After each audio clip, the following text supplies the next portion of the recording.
What's up, YouTube? It's time for a review of the new Five Finger Death Punch album, Got Your Six, out this Friday, September 4th, but as of last Thursday, currently streaming on Pandora. Five Finger Death Punch's history is interesting because people say what they want in 2015, but people also forget that back in 2007, when The Way of the Fist, their first record, came out, they really shook things up.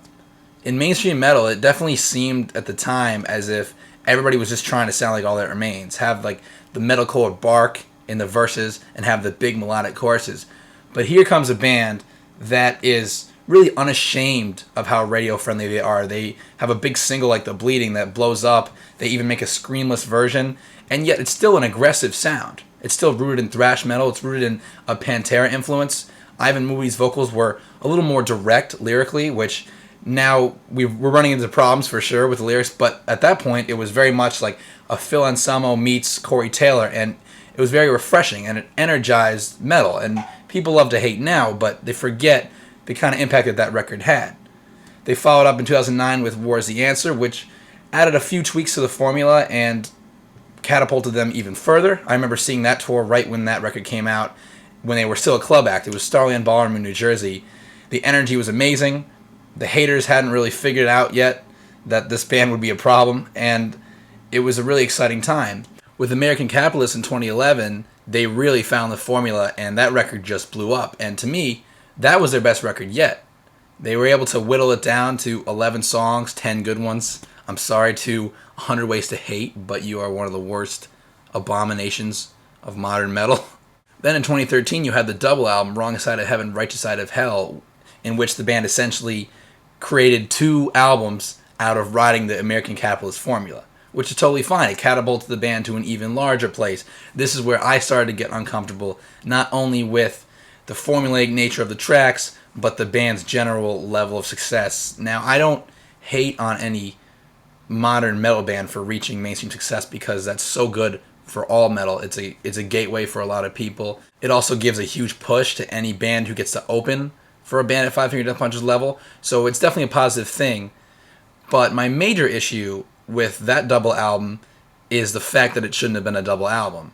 It's the same issue as when Metallica did Load and Reload. When you don't have enough above average to excellent material, the filler really starts to rear its ugly head.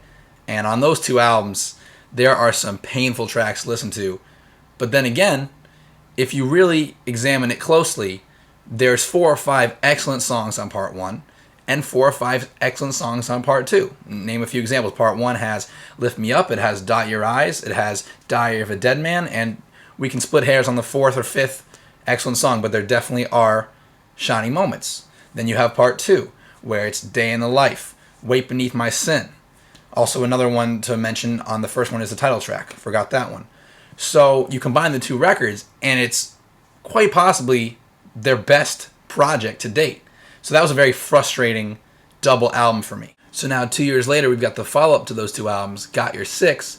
And for me as a fan, I'm at an interesting point where with the double album, the formula really started to wear on me. So I'm interested to see if maybe the band took their sound in a couple new directions, or if they were just going to return with the same old, same old. In advance of the streaming of the album, the band has released 2 singles, the first being Jekyll and Hyde, the second being Hell to Pay. Jekyll and Hyde has got to be the worst Five Finger Death Punch single to date.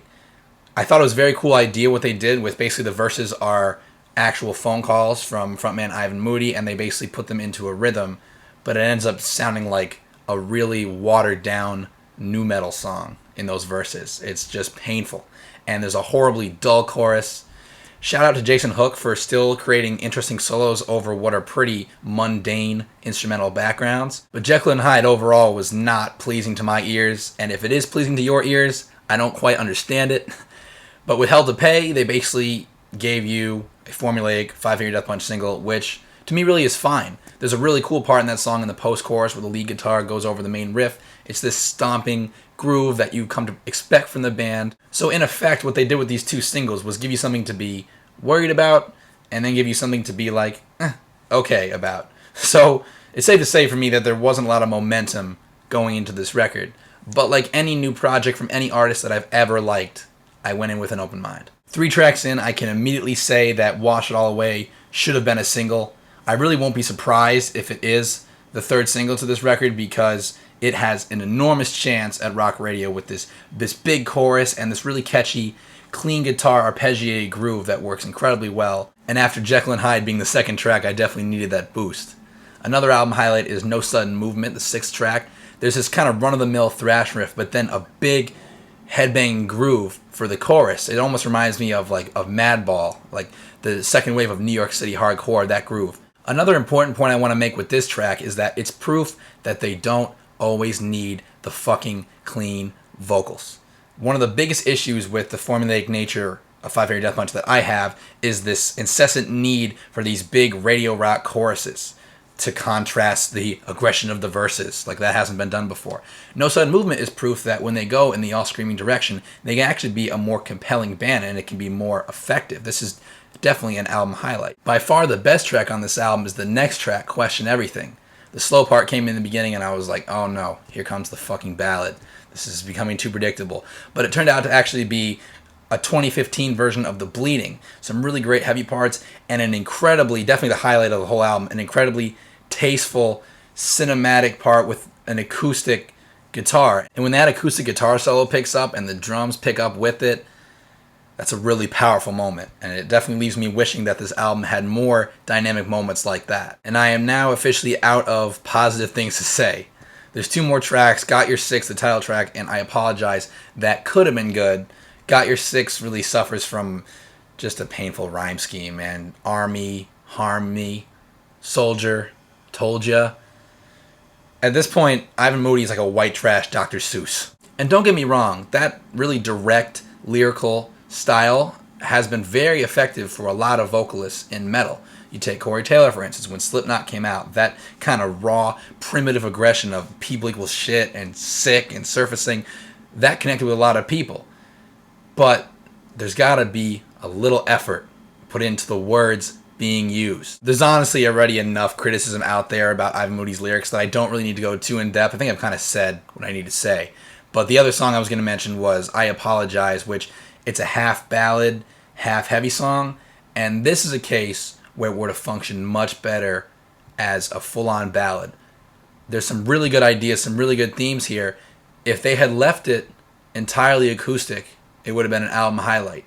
The aggressive parts are forced. And I wouldn't be surprised if down the line they come out with an acoustic version of this or do an acoustic version live because this song has potential. Now here's where it gets painful for me.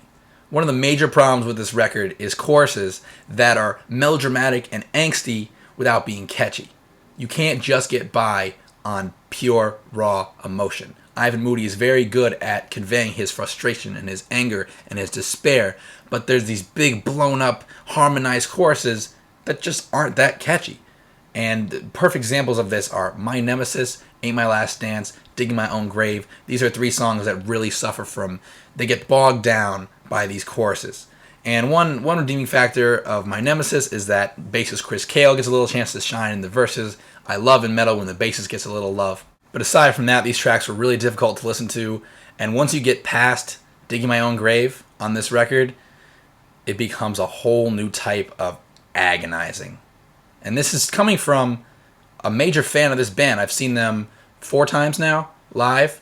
Always enjoyed it. Always been able to see past certain things about the band, certain formulas, certain cheesy lyrics here and there.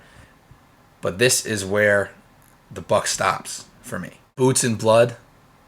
Are you fucking kidding me? If you're a metal fan and you listen to this and you're okay with it, you should take a good look in the mirror. One word to change the world. Now let's put it into action. Fuck. That's the opening of the song. Look, when I saw that there were 14 tracks for this record, I was worried because I always go into these tirades about album length and think it should be shorter. I had good reason to be worried. Once I got up to You're Not My Kind, I was just done. It was actually a chore to listen to the rest of this album just to finish it for this review. There is nothing redeeming about some of these songs at the end here. It's the same shit with just brutally cheesy lyrics that you cannot see past this time around. And I never thought they would beat 100 Ways to Hate when it comes to cheesy things being said in metal. But Boots and Blood definitely They have outdone themselves.